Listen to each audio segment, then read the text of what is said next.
Greg Murphy, Republican from North Carolina, and Republican Arizona State Senator Michelle Ugenti-Rita. Thank you so much for joining us tonight.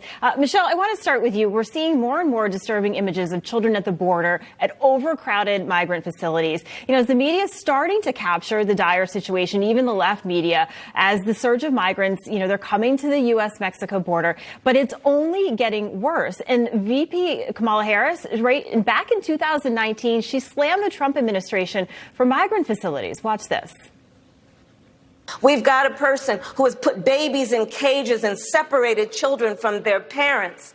I will release children from cages. I will get rid of the private detention centers. All right, Senator Ugenti-Rita, what is your response to it? Because it's a different take that she had back then to what she's saying now and doing now. Right, exactly. And so that's exactly why at least the people in Arizona, and I think the people throughout this country, don't believe a word she says. Arizona is a border state, as you know. We've been dealing with this issue since statehood. Frankly, without the help and the resources from the federal government, it's their problem. They should be doing a far better job addressing this humanitarian crisis. Arizonans are tired of the lip service, and this video is just emblematic of the problem. Congressman Murphy, what's your take on that? When I hear her ask, what are you concerned about? The media is supposed to be there to gain facts, and we've seen a lack of transparency when other members of Congress have gone down to the border and facilities, not allowing them to take video. What are your thoughts on the media transparency or lack of transparency on this issue? Well, the fact that she has to ask somebody what you're concerned about, or what universe are you living in? The fact that they don't allow the media to come down and look at those, the fact that the media, the left media, as you guys described it, is not being transparent, not telling the American people about the crisis that the Biden administration has now caused, makes you think of the 1930s Germany, makes you Stalinist Russia. We're in desperate times here, and if we don't bring forth some transparency and letting the American people know the truth, we're in a very bad place in this nation. Yeah, Senator Ugenti-Rita, Jen Psaki, she also defended migrant children getting in-person teaching while many U.S. students remain at home.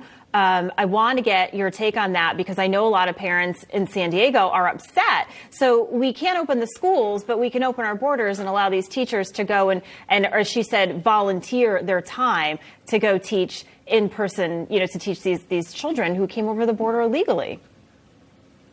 Well, the hypocrisy is just overwhelming. I thought we had to shut down to slow the spread, to mitigate the spread of COVID-19, yet you can have in-person instruction for some of these migrant children, but not for your own citizens. Of course, we want to lend a helping hand and help these kids that are in very, very desperate situations.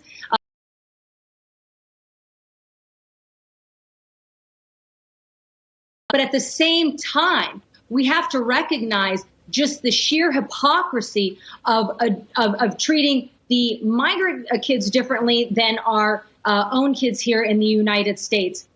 Parents all over this country have been begging for in-person instruction. We're finally seeing a break, but that's only after parents had to rally at the local school boards in each one of their states and demand in-person instruction. It has not been an easy fight. Congressman, your thoughts on again, the fact that schools in the United States, many are still closed, yet we have schools on the border that are open. Well, I think the term is correct. I'll agree with Michelle completely. It is hypocrisy. It is literally, that's been the name of the game rather than unity from this administration. It's been hypocrisy. If you look at what's going on, we have opened our borders, but we continue to close our schools. You look at what is happening with the administration, and what they're doing is literally the opposite of what they should be doing. We had a very, very good border situation before where people were kept in Mexico. We had the respect and we had the agreement with other Central American governments about how best, if people wanted to migrate to this country, this would occur. We are a generous country, and we do have laws in this nation. But by God, they've literally thrown the laws out. It's a bizarro world that the Biden administration has caused. And look at the problems that we're having. You can't come in this country via plane or in the northern border if you're COVID positive.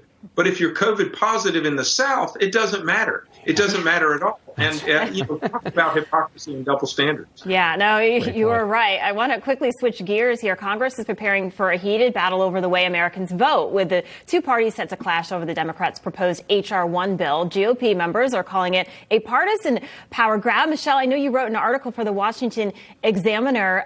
You said state legislatures like me can't let Democrats rig our elections, in which you echo their sentiments. I want to just get your quick take on this.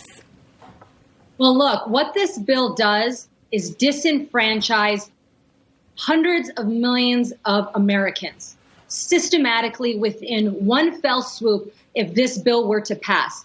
The administration and management of elections happens at the respective state. And what this bill does and what Washington wants to do is they want to consolidate the control and administration of elections in Washington, D.C., the farthest place from each state, the farthest place from your local government.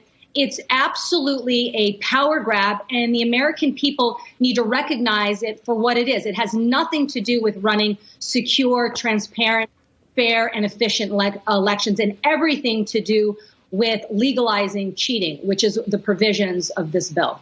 Absolutely. All right. Well, thank you so much, Michelle Ugenti-Rita, Greg Murphy. Thank you so much for joining us, and have a great Easter.